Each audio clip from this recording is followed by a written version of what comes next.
Good morning everyone, welcome back to my channel. আমার এই ঘুরতে ঘোরাতে চ্যানেলে সকল বন্ধুদের জানাই এই মিষ্টি সকালে অনেক অনেক ভালোবাসা। আশা রাখছি যে যেখানে আছে সবাই সুস্থ আছে, ভালো আছে, আমরাও বেশ ভালো আছি। তো আমাদের ব্রেকফাস্ট কিন্তু হয়ে গেছে অলরেডি, খুব হালকা হালকার মধ্যে ব্রেকফাস্ট করেছি। তো সেটা তোমার সাথে শেয়ার করা হয়ে ওঠেনি। যাক, আমি কিচেন থেকে যেহেতু আমি ব্লগটা স্টার্ট করছি, এই যে আমি কুকার চাপিয়ে দিয়েছি, কুকারে আলু সিদ্ধ বসিয়েছি। তো আলু মটর পনির একটা রেসিপি হবে, এছাড়া আর কি কি থাকছে সেটা তোমাদের সাথে শেয়ার করব। চলো দেখতে থাকো ব্লগটা, আমার পাশে থেকে কিন্তু এইভাবে সবাই। এখানে 250 গ্রামের মতো পনির আছে। পনিরটা আমি পিস পিস করে কেটে নিচ্ছি। আমি আর বোর্ড বের করলাম না, হাত দিয়ে এরম চালিয়ে দিই তাড়াতাড়িতে। তো ভালোভাবে টুকরো করে কেটে নিলাম। তো বন্ধুরা, এদিকে কিন্তু ডেচকিতে জল ফুটে গেছে। আমি ছোট এলাচ, দারচিনি, লবঙ্গ দিয়ে দিলাম। আর এটা ফ্রায়েড রাইস হবে। আর চাল আমি 1.5 ঘন্টা ভিজিয়ে রেখেছিলাম, চালটা আমি দিয়ে দেবো। আর একটু সাদা তেল অবশ্যই দিয়েছিলাম, যাতে চালটা না গায়ে গায়ে লেগে যায়, তার জন্যই আমার সাদা তেল দেওয়া। আর আশা করি তোমরা সবাই জানো এটা একটা টিপস। বিরিয়ানি বলো, ফ্রায়েড রাইস করো, যাই করো না কেন, সাদা তেলটা দিলে গায়ে গায়ে চালটা লেগে যাবে না, গোটা থাকবে। তো বন্ধুরা, আমি কিন্তু একদিকে ফ্রায়েড রাইসটা কিন্তু হচ্ছে, আর অন্যদিকে গ্যাসে কিন্তু আমি সাদা তেল দিয়ে গাজর, একটু বটবটি, একটু মটরশুঁটি আর ক্যাপসিকাম এটা দিয়ে কিন্তু এটা ফ্রাই করে নিচ্ছি ফ্রায়েড রাইস করার জন্য। একটু ভালোভাবে ভেজে নেবো আর কি। তো আমার সবজিগুলো কিন্তু ভাজা হয়ে গেছে, তো আমি এগুলো তুলে নিচ্ছি।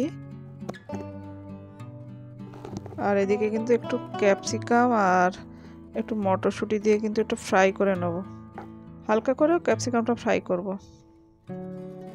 আর মটরশুঁটি ক্যাপসিকামগুলো কিন্তু আমি তুলে নিচ্ছি। আর অন্যদিকে রাইসটা কিন্তু হয়ে গেছে 70%। এবার আমি নাবিয়ে নেব।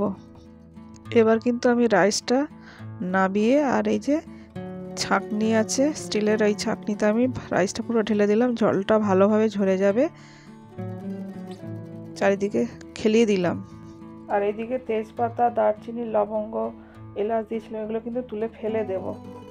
আর আমি কিন্তু কড়াতে একটু কাজু আর কিশমিশটা ভেজে নিচ্ছি, কারণ কাজু কিশমিশ পরিমাণটা কম দিলাম। এই কারণে আমি একাই এগুলো খাবো, হাজব্যান্ড এগুলো বেছে খাবে, ওর খাওয়া বারণ আছে। তো আমি দেখছো তো অল্প সাদা তেল দিচ্ছে, খুব কম পরিমাণে কিন্তু ঘি দিলাম। এবার কিন্তু আমি রাইসটা ঢেলে দেব। তেল ঘি গরম হয়ে গেছে, রাইসটা ঢেলে দিয়ে নাড়তে থাকবো আমি।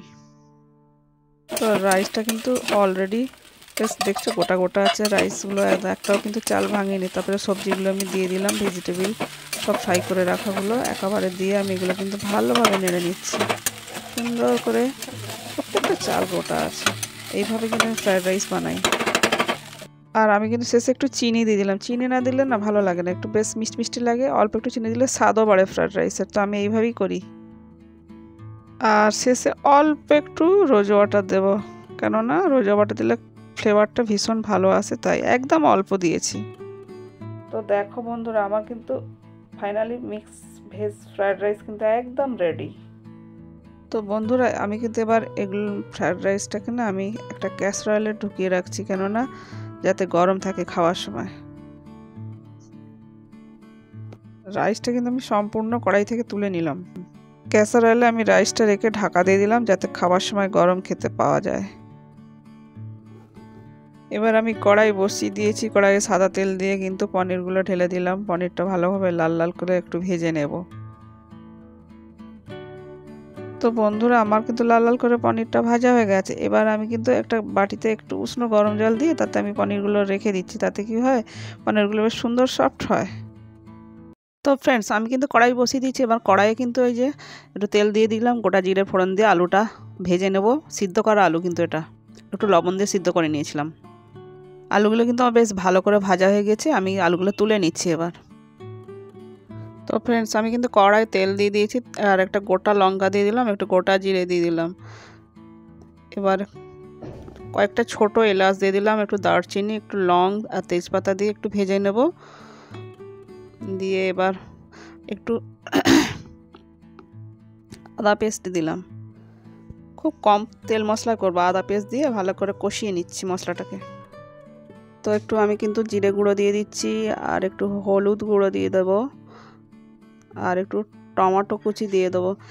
এইভাবে কিন্তু আমি হালকা হালকা করেই আর কি আলু মটর পনিরটা করব। আর একটু লবণ দিয়ে দিলাম তাতে তাড়াতাড়ি যাতে মজে যায় টমেটোগুলো।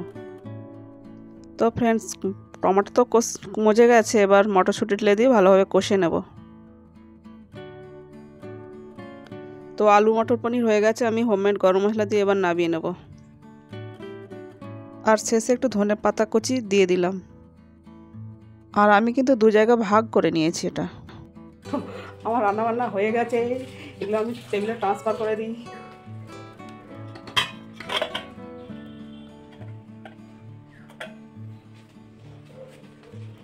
আর একটু তাড়াতাড়ি করছি, খেতে হবে, চান করতে হবে আগে, তারপরে পুজো দেবো, তারপরে খাবো। গরম খুব।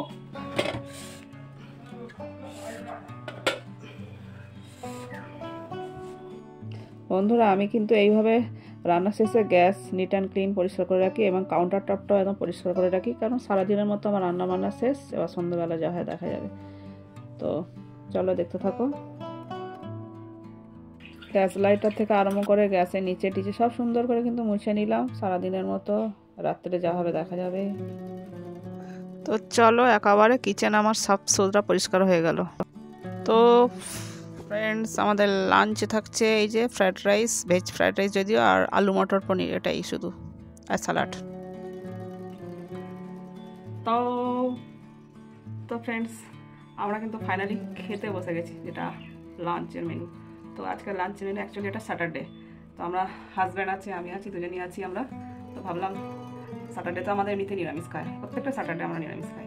তো যাই হোক না কেন, আমাদের যার জন্য চটজলদি একটু রান্না হয়, দুজনে আমরা বাড়িতেও আছি আজকে। তো সেই জন্য আমরা কী করলাম কি, আজকে একটু খাওয়া দাওয়া একসাথে করতে পারি, যতটা পারা যায় একসাথে চেষ্টা করি খাবার। অনেক সময় আবার অনেক সময় হয় না, যে যার মতো সেইটা খেয়ে বেরোতে হয়।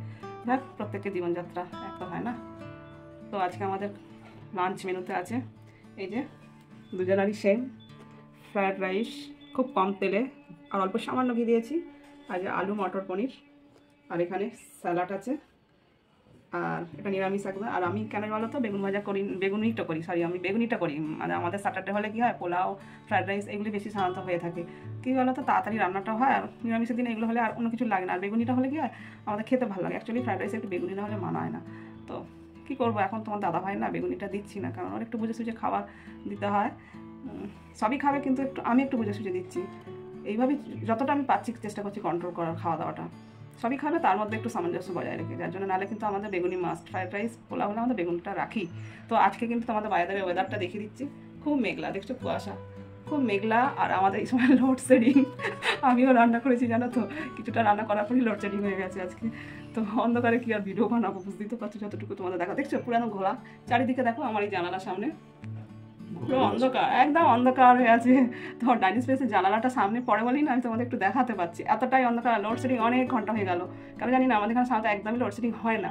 আজকে কেন হয়েছে হয়তো আমার মনে হচ্ছে স্যাটারডে অনেক সময় ছুটির দিন থাকে, তো আজ ইলেকট্রিক দপ্তর থেকে করছে, যার জন্যই লোডশেডিংটা আছে, আমার সেটাই মনে হচ্ছে। কারণ আমরাও খোঁজ পাচ্ছি না সেইভাবে, অনেককে জিজ্ঞেস করছি, কেউ সেইভাবে বলতে পারছে না। তো যাই হোক না কেন, আমরা আমাদের লাঞ্চ সারি। তো আমাদের মেনুতে কি আছে সব বলিয়ে দিলাম। তো চলো, তোমাদের দাদাভাই হাই করে দাও তুমি। হাই। তো চলো, দাদাভাইকে এখন দেখছো অনেকটা সুস্থ, আমার দেখো খুব ভালো লাগছে, যাতে কদিন যা অবস্থা ছিল আমার ওপর, তোমার দাদাভাইকে আমার মধ্যে বিশাল ঝড় হয়ে গেছে। যাক, এখন সব নর্মালে আস্তে আস্তে হয়ে গেছে।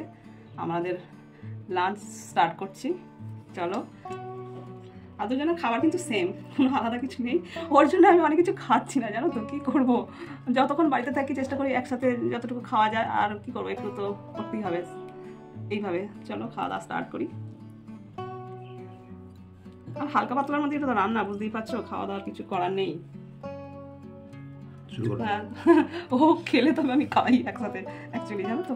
তো যাই হোক, আমি এবার খাওয়া শুরু করে দিচ্ছি।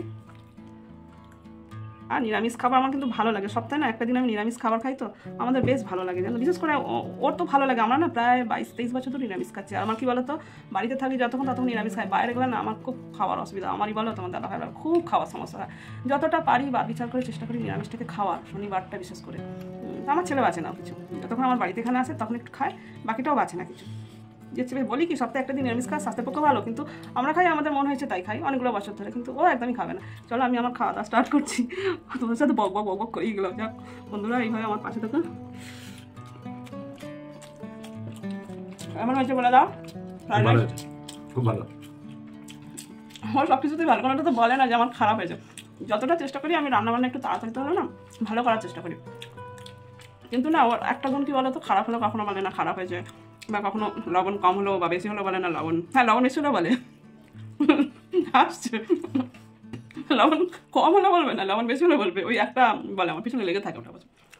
যাই হোক, আমাদের লাঞ্চ শুরু করে দিয়েছি। দেখছো কথা আনন্দ শরীর বলছে ফ্রাইড রাইস দিয়েছি দাঁড়িয়ে অনেকদিন পর খাচ্ছে, এতদিন শরীর খারাপ এসব দিনই তো। চলো এবার তো আস্তে আস্তে তোমার খাওয়া দাওয়া নর্মাল হয়ে যাবে। তো ফ্রেন্ডস, আমাদের কিন্তু খাওয়া দাওয়া শেষের দিকে একদম। তো তোমরা কিন্তু ভিডিওটি কেউ স্কিপ করে দেখো না, স্কিপ করলে অনেক কিছু তোমাদের কাছে অজানা থেকে যাবে। তো তোমাদের কাছে একটা কথা শেয়ার করছি আজকে, এরপরে কিন্তু ট্রাভেল ব্লগ আসবে আশা রাখছি। তো চলো এটুকু শেয়ার করলাম, চলো দেখতে থাকো ভিডিওটি। তো ফ্রেন্ডস, সন্ধে হয়ে গেছে, আমি কিন্তু বড় বাবার মন্দিরে পুজো দিতে যাচ্ছি। শনিবারে চেষ্টা করি যতটা পারি শনিবারে পুজো দেওয়ার। তো আজকে যাচ্ছি পুজো দিতে। তো বন্ধুরা, আমি কিন্তু অলরেডি বাবার মন্দিরে পৌঁছে গেছি, গিয়ে বাবার পুজো দিচ্ছি। আমি সাধারণত নীলফুলের মালা, একটু ফল মিষ্টি এসব দিয়েই পুজো দিই আর কি। তো ঠাকুরমশাই ছিলেন, তো পুজো দেওয়া হচ্ছে, আরও অনেকে আছে। তো দেখো বন্ধুরা, আমি কিন্তু পুজো দেওয়া হয়ে গেছে, বাবার পুজো। আর আমি ধূপবাতি জ্বেলে দিই, এছাড়া ফল মিষ্টি দিয়ে তো পুজো দিই, আমার পুজো দেওয়া আগেই হয়ে গেছে।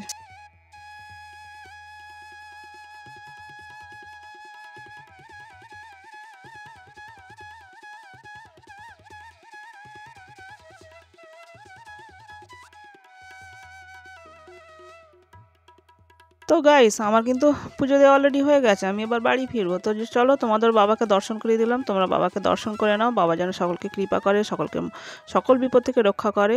তো ভিডিওটি আজকে এই পর্যন্তই ছিল। আমার ভিডিও যদি তোমাদের ভালো লাগে বন্ধুরা, লাইক কমেন্ট শেয়ার এবং সাবস্ক্রাইব করে আমার পাশে থেকো। পাশে থাকা বেল আইকনটা অবশ্যই প্রেস করো, আমি যখন নতুন ভিডিও নিয়ে আসবো সবার আগে আসবে তোমাদের কাছে নোটিফিকেশন। তো যে যেখানে আছো সুস্থ থেকো, ভালো থেকো। আর যেসব বন্ধুরা এখনও কিন্তু আমার চ্যানেলটাকে সাবস্ক্রাইব করোনি, তারা কিন্তু চটজলদি সাবস্ক্রাইব করে আমার পরিবারে যুক্ত হয়ে যাও। আর আগামীতে দেখা হচ্ছে নতুন একটি সুন্দর ব্লগের সাথে। চলো আজকের মতো টাটা, আবার দেখা হবে নতুন একটি ভিডিওর সাথে।